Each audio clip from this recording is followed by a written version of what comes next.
In this video, I'm going to show you the best way to farm all the resources, fragments, units, legendary items, and upgrade modules in one guide. It's crazy, right? So all you got to do is on your war table, head to the Pacific Northwest. We're going to be farming the Forest Elite Vault. This is my favorite one because it's just the easiest to do. In terms of easiness, it's actually quite difficult.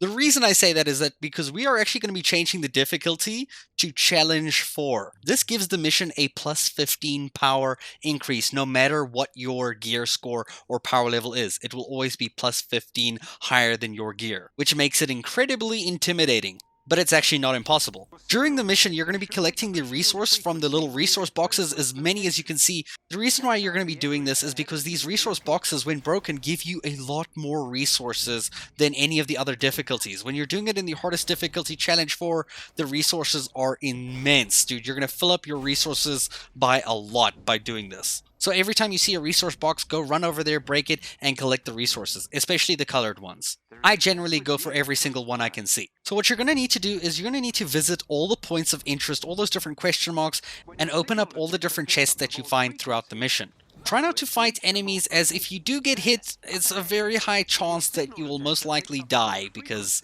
yeah, plus 15 power, they hit really hard. But you're not here to fight, you're here to collect chests. So make sure you take any sneaky route that you can. I use Miss Marvel for this mission, and she just works so well because of her self-reviving ability. Just makes her a breeze to work with. And it's not like we're actually going to be doing the vault at the end of the mission, because we're going to be quitting right after we do all the objectives. So after doing all of these points of interest, it usually takes me about 8 to 10 minutes, depending if I end up dying somewhere and I have to figure out a new plan to escape or kite the enemies around a building, but usually it's really quick. And for the amount of resources you get, it is crazy quick. So the first objective that you start will be right in front of you. It is one of those locked doors, and you can use the mechanism to open the door and collect the chest. There's usually just one mechanism. It's usually like a punch thing on that pillar, but it can be one of the other ones hidden somewhere around. It's always different, and it's always randomized every time you play. So go inside there and collect the silver chest, which you'll see you get a lot of units for. So after collecting this chest, you can head through the giant gates. You can see there's the buildings there, and you're going to head straight across, leave that building, ignore all the players or the enemies that are there, head to that building in front there, and you'll see there's a bronze chest on the side there. You can collect that if you want. I usually do because, free loot. And after that, you can jump up on this little section where you'll see it's like a wall running section right over there, and you can open up a silver chest at the top there, but do it quickly because there's a lot of enemies that are going to be try shooting you while you're up there, so collect it as quickly as you can. Now, very important, if you jump down from that wall running room and you go down into this little section here, take a left into this room, you can find a DNA lockbox, which has 15 upgrade modules in it, which is fantastic because that's a lot. You should always use your DNA keys, which you get from completing the daily faction villain sector missions, to open these boxes on the hardest difficulty, because if you do it on the hardest difficulty, you get the most upgrade modules. Alright, so you know how you entered the gate and you ran straight across? You're going to actually take a left. So you're going to go to the left side of the map. It's kind of hard to orientate myself, but I hope the footage is kind of showing you where to go. Because in this direction, you'll follow to the next objective, which will take you to another locked door. Now, this was a very important one. It has one of those 4 mechanism puzzles, so you got to do the puzzle, whether you stand on the 4 different platforms, or you have to hit 4 of the different circle targets, or you have to, just one of those 4 different things. Do the puzzle as fast as you can. Try not to end up in a fight with the enemies. It is a little bit annoying because if they do hit you, if one of those raid attacks hits you or a missile hits you, you're going to be downed and it's going to be frustrating as hell. So you want to do it as quickly as you can so you can get inside there, get the silver chest, as well as another DNA lockbox that you can open for more upgrade modules. That's 30 upgrade modules in less than 3 minutes.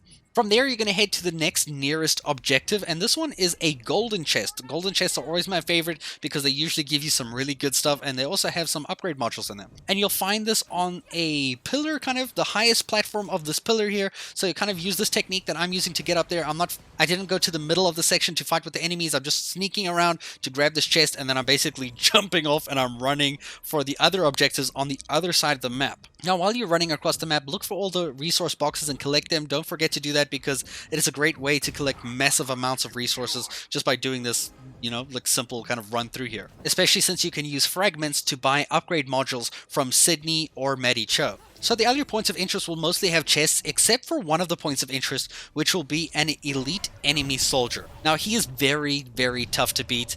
If you're confident that you can take him on with a plus 15 difficulty, by all means go for it. I actually recommend killing him. Like, I managed to do it because my Miss Marvel is insane, and I just use him biggin, and I just spin to win, and I smack the crap out of him so that I can get his 3 upgrade modules that he will drop, as well as some legendary loot most likely that he's going to drop as well. He tends to drop some of the really good stuff. Especially since he drops those 3 upgrade modules, he's a very viable kind of person to kill or an objective to do in this vault mission. You could actually just come to this vault just to farm him to get 3 upgrade modules over and over and over in like probably 2-3 minutes.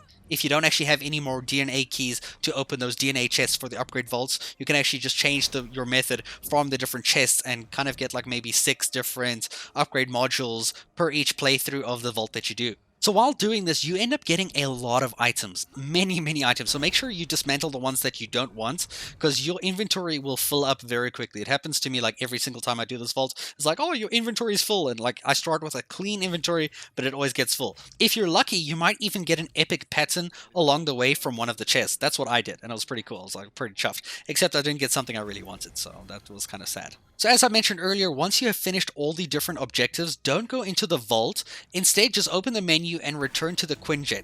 And now from here, you can kind of just repeat the process to farm all of these items or units or anything that you need from these vault missions so that you can progress in your game. And yeah, that's all I have to say. I hope this guide was really good for helping you kind of know where to farm and what to farm and how to farm. And I'll see you guys in a future video. Thank you for watching.